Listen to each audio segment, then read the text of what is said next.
Ekonomi berasal dari bahasa Yunani, yaitu oikos rumah tangga dan nomos aturan. Secara umum, ekonomi adalah ilmu yang mempelajari cara manusia mengelola sumber daya yang terbatas untuk memenuhi kebutuhan yang tidak terbatas, menurut beberapa ahli. Pertama, Adam Smith 1723 sampai 1790. Adam Smith sering disebut bapak ekonomi, mendefinisikan ekonomi sebagai ilmu yang mempelajari perilaku manusia dalam upaya memanfaatkan sumber daya untuk menciptakan kemakmuran. Dalam bukunya The Wealth of Nations 1776, ia memperkenalkan konsep invisible hand, yaitu mekanisme pasar yang mengatur distribusi sumber daya melalui penawaran dan permintaan. Kedua, Lionel Robbins 1932.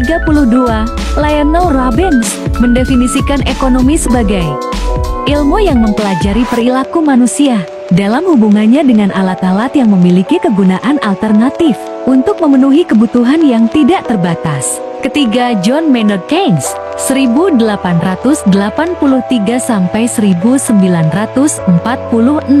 Keynes memusatkan perhatian pada makroekonomi, khususnya kebijakan pemerintah, dalam mengatur permintaan agregat untuk menghindari resesi atau inflasi.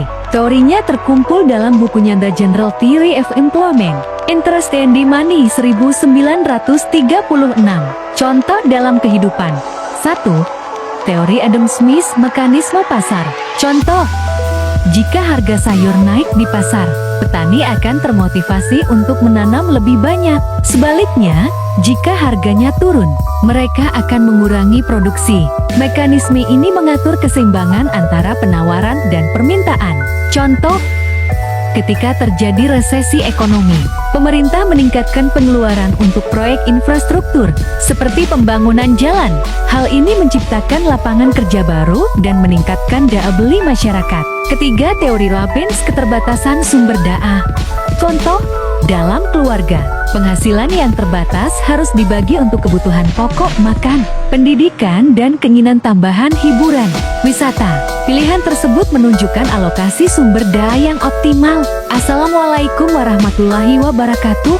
Salam sejahtera untuk kita semua. Halo teman-teman, selamat datang di video saya. Di sini kita akan membahas tentang ekonomi. Semoga video ini bisa menambah wawasan kita semua. Yuk, simak sampai selesai. Baik, lanjut saja yang selanjutnya. Ada prinsip-prinsip. Ekonomi adalah dasar-dasar atau pedoman yang membantu manusia dalam pengambilan keputusan terkait pemanfaatan sumber daya. Prinsip-prinsip ini muncul dari berbagai teori ekonomi yang dikembangkan oleh para ahli. Prinsip-prinsip ekonomi. Pertama, prinsip kelangkaan scarcity. Teori kelangkaan adalah prinsip utama ekonomi yang diperkenalkan oleh Lionel Robbins. Ia menyatakan bahwa sumber daya terbatas sementara kebutuhan manusia tidak terbatas. Contoh, dalam sebuah desa, air bersih sulit didapatkan. Karena kelangkaan ini, masyarakat harus memilih apakah air akan digunakan untuk pertanian, konsumsi, atau sanitasi. Kedua, prinsip biaya peluang, opportunity cost. Teori prinsip ini diperkenalkan oleh Friedrich von Wieser. Biaya peluang adalah nilai dari alternatif terbaik yang dikorbankan ketika kita membuat keputusan. Contoh, seorang siswa memutuskan untuk belajar daripada bekerja. Biaya peluangnya adalah penghasilan yang bisa ia dapatkan jika memilih bekerja. Ketiga, prinsip insentif teori. Teori insentif dijelaskan dalam ekonomi perilaku, terutama oleh Richard Thaler. Insentif adalah faktor yang memotivasi seseorang untuk bertindak. Contoh, pemerintah memberikan subsidi pada kendaraan listrik untuk mendorong masyarakat mengurangi penggunaan kendaraan berbahan bakar fosil. Keempat, prinsip efisiensi dan ekuitas. Teori prinsip ini dikembangkan dalam ekonomi modern, termasuk dalam karya Vilfredo Pareto yang membahas efisiensi Pareto. Efisiensi berarti memaksimalkan output dengan input minimal. Sedangkan ekuitas adalah distribusi yang adil. Contoh, dalam sistem pendidikan, efisiensi berarti anggaran digunakan untuk program yang memberikan dampak besar. Sementara ekuitas memastikan akses pendidikan merata bagi semua. Kelima, prinsip marginal thinking. Teori Konsep marginal dikembangkan oleh ekonom seperti Alfred Marshall. Ia menjelaskan bahwa keputusan dibuat berdasarkan tambahan manfaat marginal benefit dan tambahan biaya marginal cost. Contoh, seorang petani memutuskan menanam lebih banyak padi jika tambahan hasil panen melebihi tambahan biaya produksi. Contoh kasus yang menggabungkan prinsip ekonomi. Ketika pandemi COVID-19 terjadi, pemerintah harus memilih antara mengalokasikan anggaran besar untuk membeli vaksin prinsip kelangkaan, memutuskan prioritas penerima vaksin biaya peluang, memberikan insentif bagi perusahaan farmasi untuk mempercepat produksi prinsip insentif, memastikan distribusi vaksin yang adil prinsip efisiensi dan ekuitas, mempertimbangkan manfaat tambahan vaksinasi untuk masyarakat prinsip marginal. Yang selanjutnya ada sistem ekonomi adalah cara suatu negara atau masyarakat mengatur dan mengelola sumber daya untuk memenuhi kebutuhan warganya. Sistem ini dipengaruhi oleh ideologi, kebijakan, dan struktur sosial yang ada. Berikut adalah penjelasan tentang jenis-jenis sistem ekonomi. Teori dari siapa, contoh, dan referensi. Pertama, sistem ekonomi tradisional. Definisi. Sistem ini didasarkan pada tradisi, budaya, dan kebiasaan yang diwariskan turun-temurun. Produksi dilakukan untuk memenuhi kebutuhan sendiri, bukan untuk perdagangan. Teori. Konsep ini lebih dijelaskan oleh antropolog, seperti Karl Polanyi dalam bukunya The Great Transformation, 1944, yang membahas ekonomi berbasis tradisi sebelum era pasar modern. Contoh, masyarakat adat di pedalaman Papua yang berburu, meramu, dan bertani untuk konsumsi sendiri tanpa melibatkan uang. Sistem barter dalam masyarakat kuno. Kedua, sistem ekonomi pasar kapitalis. Definisi. Sistem ini mengandalkan mekanisme pasar penawaran dan permintaan untuk mengatur produksi, distribusi, dan konsumsi. Pemerintah berperan minimal. Teori didasarkan pada pemikiran Adam Smith dalam The Wealth of Nations, 1776. Ia mengemukakan bahwa invisible hand akan mengatur pasar secara efisien jika dibiarkan bebas. Contoh, Amerika Serikat yang sebagian besar ekonominya dikelola oleh perusahaan swasta. Dengan harga barang ditentukan oleh pasar, perusahaan teknologi seperti Apple dan Google beroperasi berdasarkan inovasi dan persaingan pasar. Ketiga, sistem ekonomi terpusat sosialis atau komando. Definisi. Dalam sistem ini, pemerintah memiliki kendali penuh atas sumber daya dan produksi. Tujuannya adalah pemerataan ekonomi dan mengurangi kesenjangan sosial. Teori berakar pada pemikiran Karl Marx dalam Das Kapital 1867 yang menekankan bahwa penguasaan alat produksi oleh negara akan menghilangkan eksploitasi kelas pekerja. Contoh, Uni Soviet pada masa lalu, di mana pemerintah menentukan produksi barang seperti gandum dan baja. Korea Utara saat ini, di mana hampir seluruh sektor ekonomi dikelola oleh negara. Keempat, sistem ekonomi campuran. Definisi, kombinasi antara ekonomi pasar dan ekonomi terpusat. Pemerintah dan sektor swasta bekerja sama untuk mengelola ekonomi. Teori dikembangkan oleh John Maynard Keynes dalam The General Theory of Employment, Interest and Money 1936,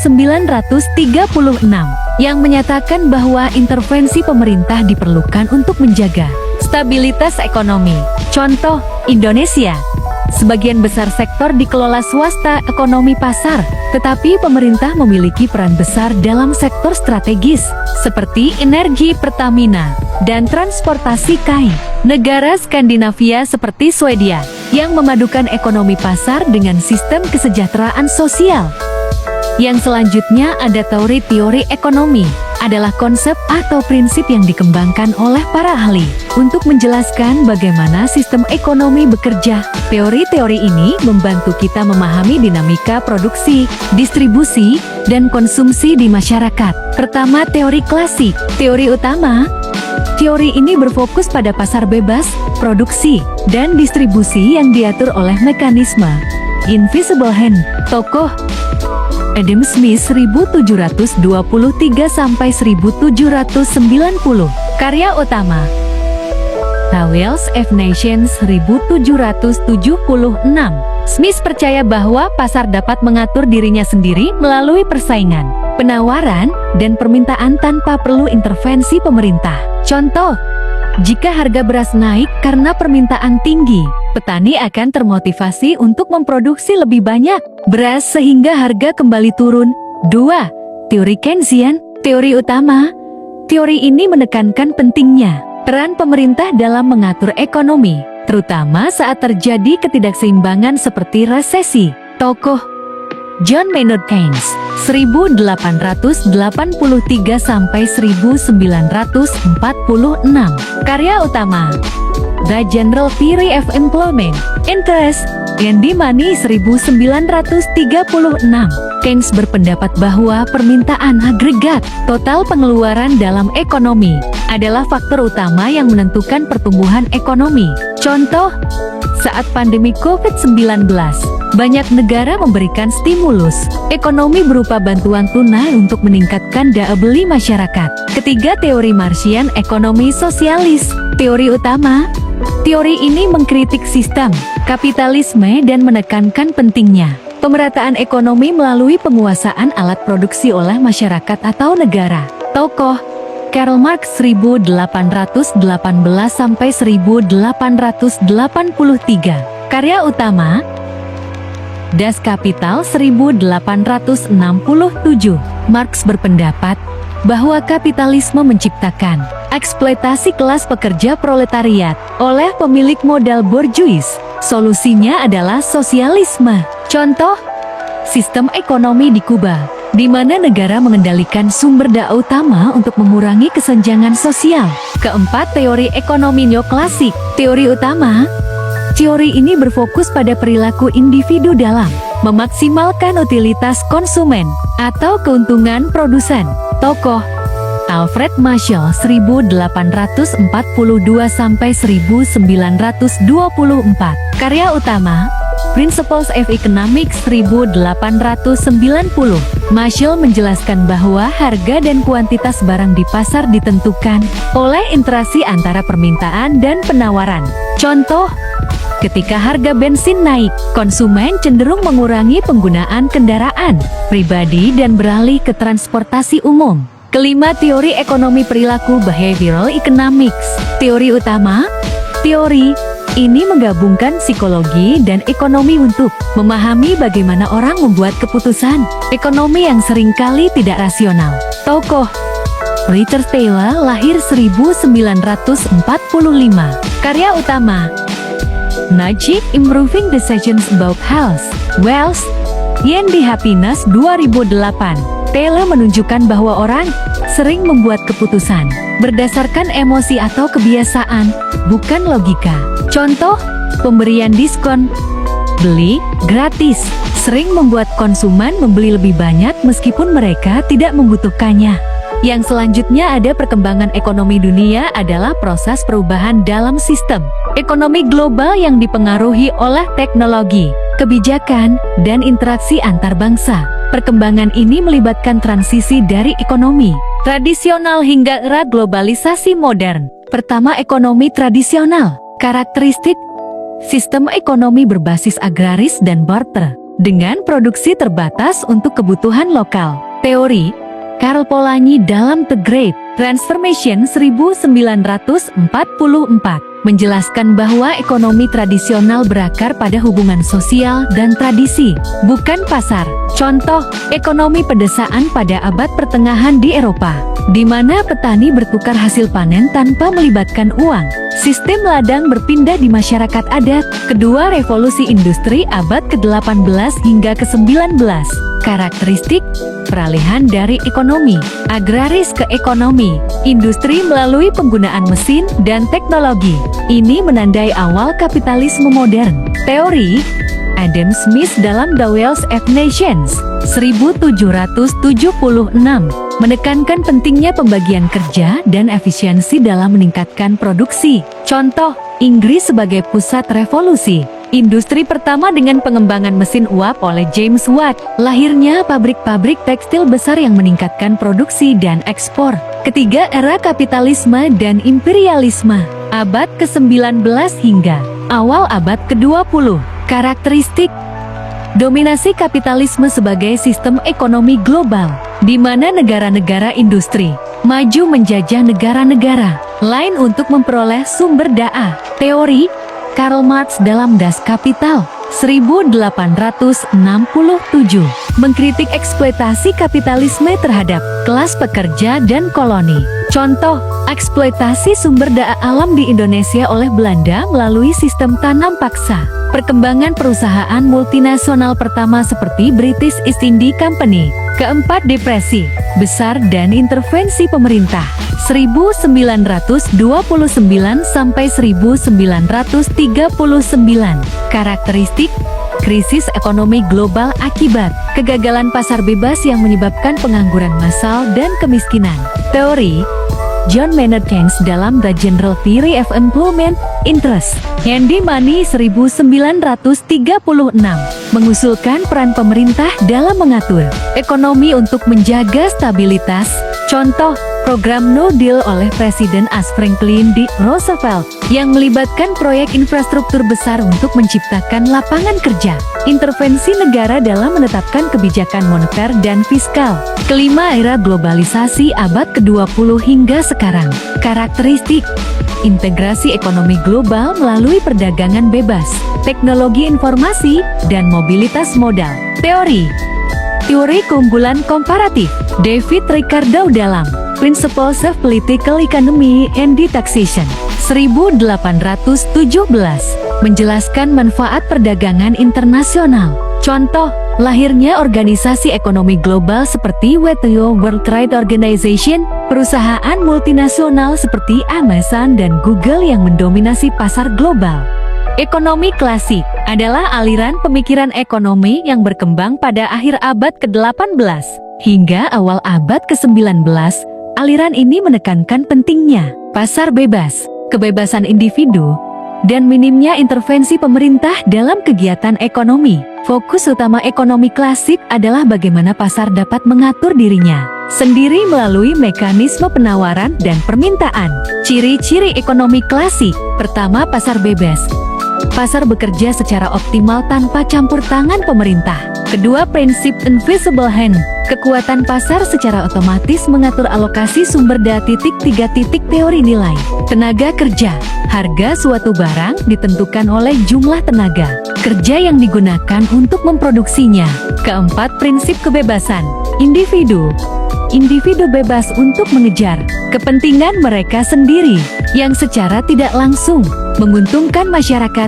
Teori utama dalam ekonomi klasik. Pertama, teori invisible hand oleh Adam Smith. Tokoh Adam Smith 1723 sampai 1790. Bapak ekonomi modern. Smith menyatakan bahwa jika individu bertindak sesuai kepentingan pribadi, tanpa disadari mereka akan mendukung kepentingan masyarakat. Kekuatan invisible hand inilah yang mengatur pasar secara otomatis. Contoh, jika seorang pedagang roti meningkatkan produksi untuk keuntungan pribadi, secara tidak langsung dia memenuhi kebutuhan masyarakat akan roti. Kedua, teori keunggulan absolut oleh Adam Smith. Smith menyatakan bahwa suatu negara sebaiknya memproduksi barang yang dapat dibuat dengan biaya lebih rendah dibanding negara lain, sehingga perdagangan internasional menjadi lebih efisien. Contoh, Inggris fokus memproduksi tekstil karena lebih efisien, sementara Spanyol memproduksi anggur untuk perdagangan.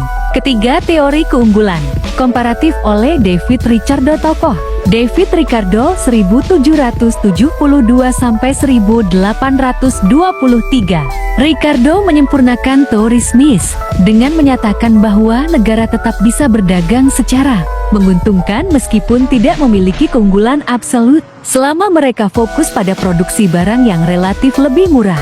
Contoh 4. Teori nilai tenaga kerja oleh David Ricardo. Nilai suatu barang ditentukan oleh jumlah tenaga kerja yang diperlukan untuk memproduksinya. Contoh, harga emas lebih mahal daripada besi karena lebih sulit dan memakan waktu lebih lama untuk menambang emas. Indi mengekspor jasa teknologi informasi karena tenaga kerja murah. Sementara AS fokus pada produk teknologi tinggi. Pertama, revolusi industri 1760 sampai 1840. Di Inggris, pasar bebas mendorong lahirnya industri tekstil, pertambangan, dan manufaktur besar yang meningkatkan produktivitas dan kesejahteraan ekonomi. Kedua, sistem perdagangan internasional. Pada abad ke-19, Inggris mengimpor bahan mentah dari koloni seperti India dan mengekspor produk manufaktur ke seluruh dunia, sesuai prinsip keunggulan absolut. Ketiga, pasar bebas modern. Banyak negara seperti Amerika Serikat masih menerapkan prinsip pasar bebas dalam beberapa sektor, seperti teknologi dan e-commerce, yang sesuai dengan teori Smith.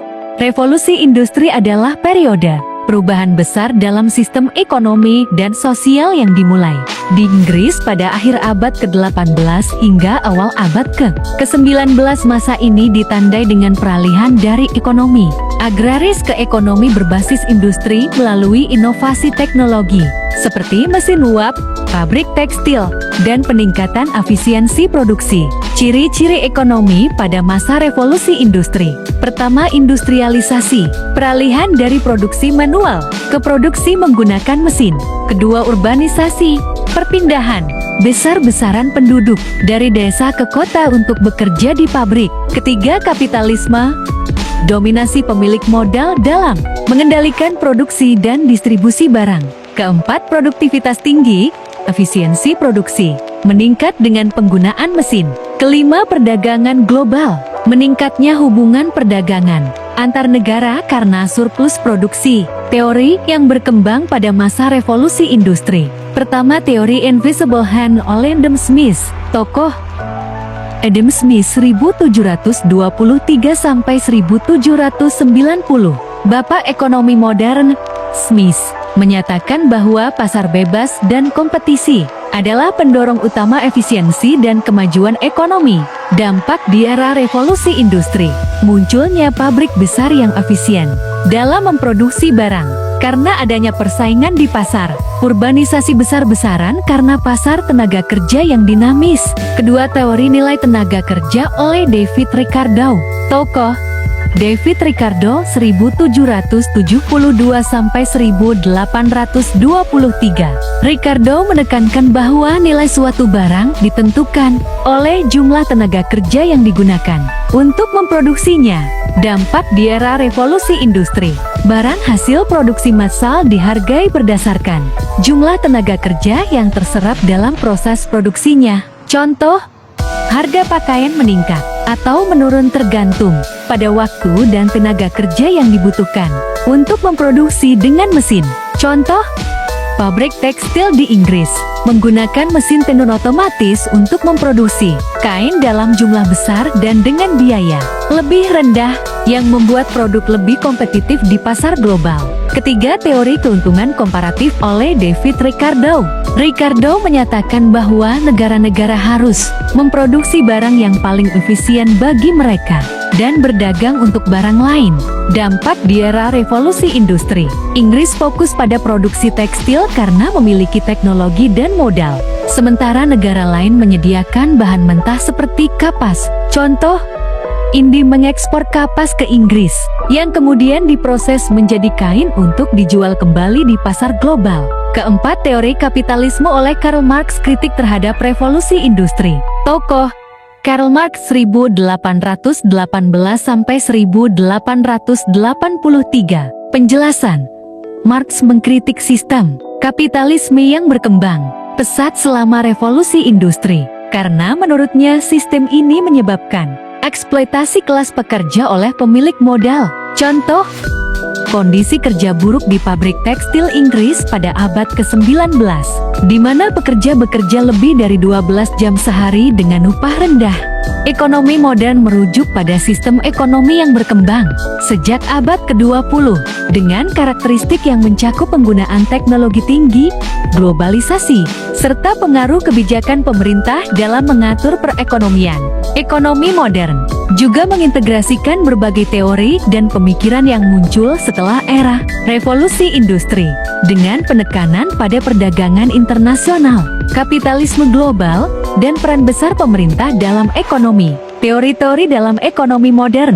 Pertama, teori Keynesian. Keynes mengemukakan bahwa dalam kondisi tertentu, pasar tidak selalu mampu menciptakan keseimbangan penuh full employment. Oleh karena itu, pemerintah perlu melakukan intervensi dengan kebijakan fiskal, pengeluaran pemerintah dan pajak, dan moneter untuk mengatasi resesi dan memastikan keseimbangan ekonomi. Contoh, program New Deal oleh Presiden Franklin D. Roosevelt di AS yang melibatkan intervensi besar-besaran pemerintah dalam pembangunan infrastruktur dan penciptaan lapangan kerja. Kedua, teori monetaris. Friedman dan aliran monetaris menekankan pentingnya pengendalian jumlah uang beredar untuk mengontrol inflasi dan mendukung pertumbuhan ekonomi. Menurut mereka, inflasi terutama disebabkan oleh pertumbuhan jumlah uang yang lebih cepat daripada pertumbuhan produksi. Contoh, kebijakan moneter ketat oleh Bank Sentral AS, Federal Reserve, untuk mengendalikan inflasi pada 1980-N. Ketiga, teori pertumbuhan ekonomi endogen. Teori ini menyatakan bahwa pertumbuhan ekonomi dapat dijelaskan oleh faktor-faktor internal, seperti investasi dalam penelitian dan pengembangan R&D, teknologi, dan pengetahuan, teknologi dan inovasi yang dihasilkan dari aktivitas ekonomi sendiri adalah pendorong utama pertumbuhan jangka panjang. Contoh, investasi besar dalam teknologi informasi dan komunikasi yang memicu pertumbuhan sektor digital dan berbasis internet di negara-negara maju. Contoh ekonomi modern. Pertama, teknologi digital dan ekonomi berbasis informasi. Perusahaan seperti Google, Amazon, dan Apple mengubah cara orang berbelanja, berkomunikasi, dan bekerja. Mereka beroperasi dalam ekonomi global, memperkenalkan model bisnis baru yang memanfaatkan teknologi dan data. Kedua, globalisasi ekonomi. Peningkatan perdagangan internasional, seperti ekspor barang elektronik dari Cina dan Korea Selatan ke seluruh dunia, menunjukkan pentingnya perdagangan bebas dan keterkaitan ekonomi global. Ekonomi mikro. Ekonomi mikro adalah cabang ilmu ekonomi yang mempelajari perilaku individu, rumah tangga, dan perusahaan dalam membuat keputusan ekonomi serta alokasi sumber daya yang terbatas. Fokus utamanya adalah interaksi antara penawaran dan permintaan, serta bagaimana keputusan ini memengaruhi harga barang dan jasa di pasar. Teori-teori dalam ekonomi mikro. Pertama, teori permintaan dan penawaran. Marshall mengemukakan bahwa harga dan kuantitas suatu barang di pasar ditentukan oleh interaksi antara penawaran supply dan permintaan demand. Contoh, jika permintaan sepeda meningkat karena tren gaya hidup sehat, sementara jumlah sepeda yang tersedia tetap, maka harga sepeda akan naik. Kedua, teori utilitas marginal. Tokoh William Stanley Jevons 1885–1882, Karl Marx 1840–1921, dan Alan Walras 1834–1910. Teori ini menyatakan bahwa kepuasan tambahan yang diperoleh dari mengonsumsi satu unit tambahan suatu barang akan menurun seiring dengan peningkatan konsumsi barang tersebut, dikenal sebagai diminishing marginal utility. Contoh, seseorang merasa sangat puas dengan secangkir kopi pertama di pagi hari, tetapi kepuasan akan berkurang pada cangkir kedua atau ketiga. Ketiga, teori produksi dan biaya. Tokoh Alan Walras dan Alfred Marshall. Teori ini mempelajari hubungan antara input seperti tenaga kerja dan modal dan output yang dihasilkan, serta biaya produksi yang terlibat. Fokus utamanya adalah bagaimana perusahaan memaksimalkan laba dengan meminimalkan biaya. Contoh, sebuah pabrik memilih untuk mengganti beberapa pekerja manual dengan mesin otomatis karena lebih efisien dan mengurangi biaya produksi jangka panjang. Contoh penerapan ekonomi mikro. Pertama, penetapan harga di pasar. Supermarket menentukan harga sayuran berdasarkan ketersediaan stok dan tingkat permintaan. Jika cuaca buruk menyebabkan panen gagal, harga sayuran cenderung naik. Kedua, strategi diskon dan promosi. Perusahaan e-commerce memberikan diskon besar saat flash sale untuk meningkatkan permintaan produk tertentu, memanfaatkan teori elastisitas harga. Ketiga, kebijakan perusahaan. Sebuah perusahaan manufaktur memutuskan untuk mengganti bahan baku yang lebih murah, tetapi tetap berkualitas, guna menekan biaya produksi dan meningkatkan laba. Ekonomi makro. Ekonomi makro adalah cabang ilmu ekonomi yang mempelajari kinerja, struktur, dan perilaku ekonomi secara keseluruhan. Fokusnya adalah pada variabel-variabel agregat seperti pendapatan nasional, tingkat inflasi, pengangguran, pertumbuhan ekonomi, dan kebijakan pemerintah. Ciri-ciri ekonomi makro. Pertama, pendapatan nasional. Analisis tentang bagaimana pendapatan suatu negara dihasilkan dan dibagi. Kedua, inflasi dan deflasi. Studi tentang kenaikan atau penurunan harga secara umum. Ketiga, pengangguran. Pemahaman tentang tingkat pengangguran dan kebijakan untuk menguranginya. Keempat, pertumbuhan ekonomi. Studi tentang bagaimana ekonomi suatu negara berkembang dalam jangka panjang. Kelima, perdagangan dan kebijakan fiskal atau moneter. Fokus pada hubungan internasional, serta peran pemerintah dalam mengatur ekonomi. Teori-teori ekonomi makro. Pertama, teori Keynesian, permintaan agregat dan kebijakan fiskal. Penjelasan. Keynes menyatakan bahwa ekonomi tidak selalu berada dalam keadaan keseimbangan penuh. Dalam resesi, permintaan agregat seringkali terlalu rendah, sehingga pemerintah perlu meningkatkan pengeluaran atau menurunkan pajak untuk mendorong pertumbuhan ekonomi. Contoh, kebijakan No Deal di Amerika Serikat pada era depresi besar 1930-an yang melibatkan proyek infrastruktur besar-besaran untuk menciptakan lapangan kerja dan meningkatkan permintaan agregat. Kedua, teori monetaris, pengaruh uang terhadap ekonomi. Penjelasan. Friedman berpendapat bahwa jumlah uang beredar adalah faktor utama yang memengaruhi inflasi dan pertumbuhan ekonomi. Bank sentral harus mengendalikan jumlah uang beredar untuk menjaga stabilitas ekonomi. Contoh, kebijakan Federal Reserve AS pada 1980-an yang menaikkan suku bunga untuk mengendalikan inflasi. Ketiga, teori pertumbuhan ekonomi. Robert Solow 1924-2022. Solow menyatakan bahwa pertumbuhan ekonomi jangka panjang ditentukan oleh akumulasi modal, pertumbuhan tenaga kerja, dan kemajuan teknologi. Teknologi adalah faktor utama dalam mendorong produktivitas.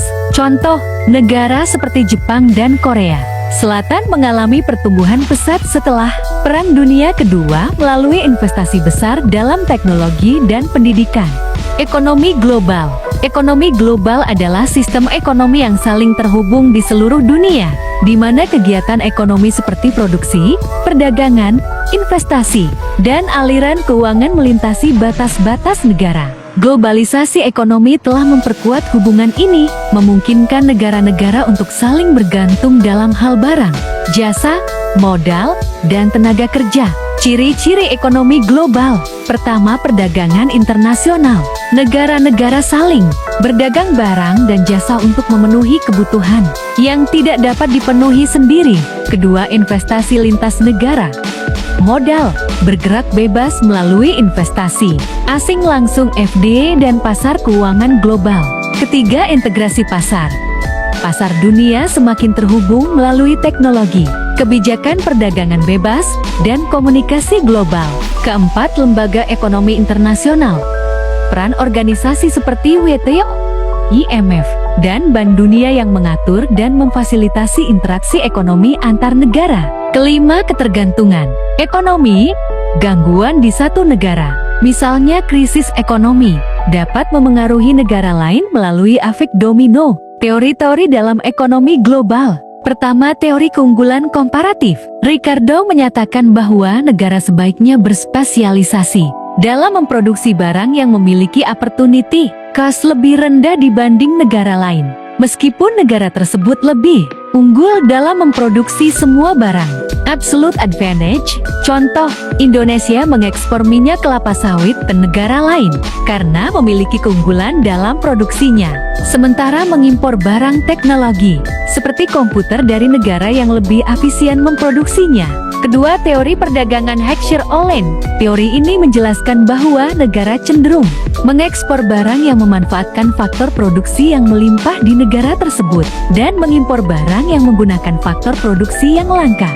Contoh, negara-negara berkembang mengekspor bahan mentah seperti biji logam ke negara maju, sedangkan negara maju mengekspor produk-produk teknologi tinggi. Ketiga, teori ketergantungan dependency theory. Raul Prebys 1901–1986.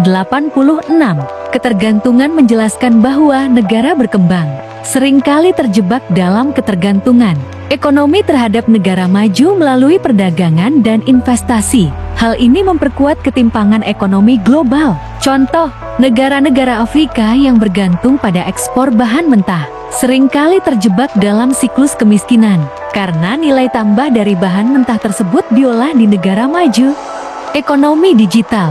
Ekonomi digital adalah sistem ekonomi yang didasarkan pada teknologi digital, termasuk internet, komputasi awan, kecerdasan buatan, dan data besar big data. Konsep ini mencakup semua kegiatan ekonomi yang menggunakan teknologi digital untuk menghasilkan, memasarkan, atau mendistribusikan barang dan jasa. Teori-teori ekonomi digital. Pertama, teori ekonomi informasi, Hal R.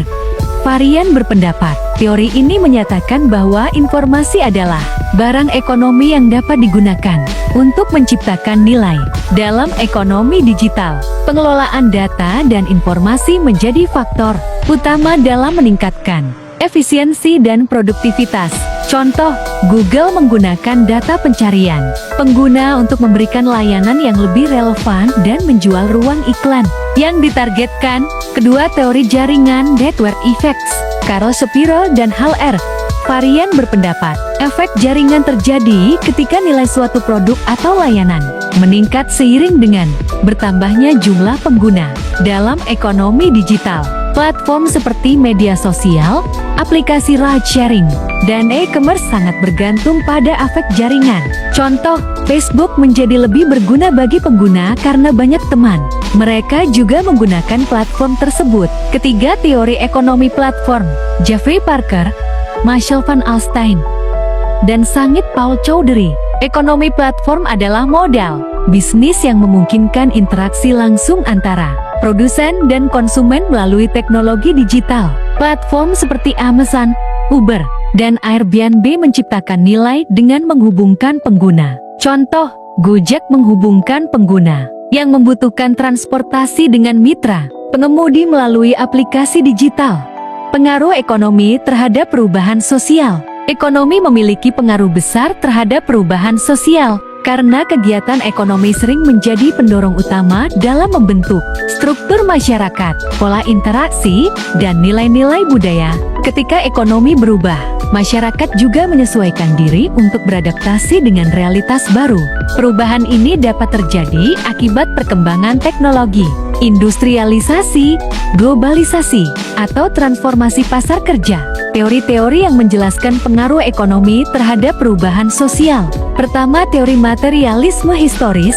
Marx berpendapat bahwa perubahan sosial didorong oleh konflik antara kelas-kelas dalam masyarakat yang terjadi akibat hubungan produksi ekonomi. Basis ekonomi, struktur produksi menentukan struktur sosial, termasuk institusi, budaya, dan nilai-nilai. Contoh, revolusi industri menyebabkan munculnya kelas pekerja proletariat dan kapitalis borjuis yang pada akhirnya memicu perjuangan kelas. Kedua, teori modernisasi. Walt Rastall 1916–2003 berpendapat, modernisasi ekonomi seperti industrialisasi dan urbanisasi menyebabkan perubahan sosial seperti penurunan tradisi agraris dan meningkatnya nilai-nilai rasionalitas serta individualisme. Contoh, transformasi Jepang dari masyarakat feodal menjadi salah satu ekonomi modern setelah restorasi Meiji. Ketiga, teori ketergantungan.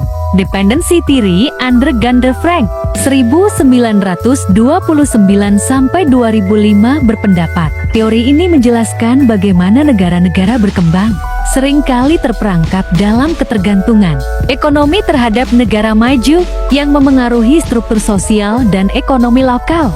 Ketergantungan ini menghambat perkembangan sosial di negara berkembang. Contoh, negara-negara Afrika yang bergantung pada ekspor bahan mentah mengalami kesulitan dalam mengembangkan industri lokal dan meningkatkan kesejahteraan sosial. Dampak kebijakan ekonomi dalam sejarah. Kebijakan ekonomi yang diambil oleh pemerintah atau pemimpin suatu negara seringkali memiliki dampak besar terhadap perkembangan sosial, politik, dan ekonomi masyarakat. Kebijakan ini dapat berupa regulasi perdagangan, pengaturan pajak, subsidi, proteksi, hingga program reformasi ekonomi. Sejarah mencatat bahwa dampak kebijakan ekonomi tidak hanya memengaruhi kondisi domestik, tetapi juga membentuk hubungan internasional, memicu konflik, atau mempercepat perubahan sosial. Teori-teori tentang kebijakan ekonomi dan dampaknya. Pertama, teori mercantilism.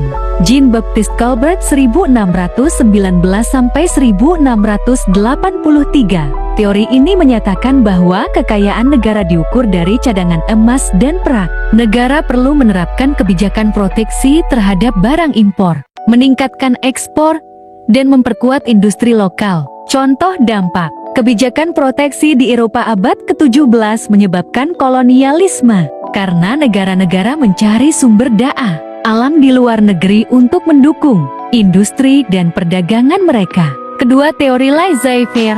Adam Smith 1723–1790. Kebijakan ekonomi terbaik adalah yang memberikan kebebasan pasar tanpa campur tangan pemerintah. Adam Smith berargumen bahwa tangan tak terlihat dari mekanisme pasar akan menciptakan keseimbangan ekonomi secara alami. Contoh dampak. Revolusi industri di Inggris yang didorong oleh kebijakan laissez-faire menghasilkan pertumbuhan ekonomi yang pesat, tetapi juga menciptakan ketimpangan sosial dan eksploitasi pekerja. Ketiga, teori Keynesian. John Maynard Keynes 1883–1946. Keynes berpendapat bahwa intervensi pemerintah melalui kebijakan fiskal, pengeluaran pemerintah, dan pajak sangat diperlukan untuk mengatasi resesi dan menjaga stabilitas ekonomi. Contoh dampak. Program New Deal di Amerika Serikat pada masa Depresi Besar 1930-an menunjukkan bagaimana kebijakan fiskal dapat mengurangi pengangguran dan memulihkan ekonomi. Contoh kebijakan ekonomi dalam sejarah dan dampaknya. Pertama, kebijakan proteksi di era mercantilisme. Contoh, kebijakan tarif tinggi pada barang impor di Prancis oleh Jean-Baptiste Colbert. Dampak, memperkuat industri domestik, tetapi memicu persaingan kolonial yang agresif antar negara Eropa. Kedua, New Deal di Amerika Serikat 1933–1939. Franklin D. Roosevelt Presiden AS. Kebijakan, peningkatan pengeluaran publik dan program kerja untuk mengatasi depresi besar. Dampak, mengurangi pengangguran dan memulihkan ekonomi, tetapi meningkatkan utang nasional. Studi kasus. Perkembangan ekonomi di Indonesia. Perkembangan ekonomi di Indonesia mencerminkan transformasi dari ekonomi tradisional agraris menuju ekonomi modern yang berbasis pada industrialisasi dan jasa. Sejak masa kolonial hingga era modern, berbagai kebijakan ekonomi telah memengaruhi pertumbuhan ekonomi Indonesia.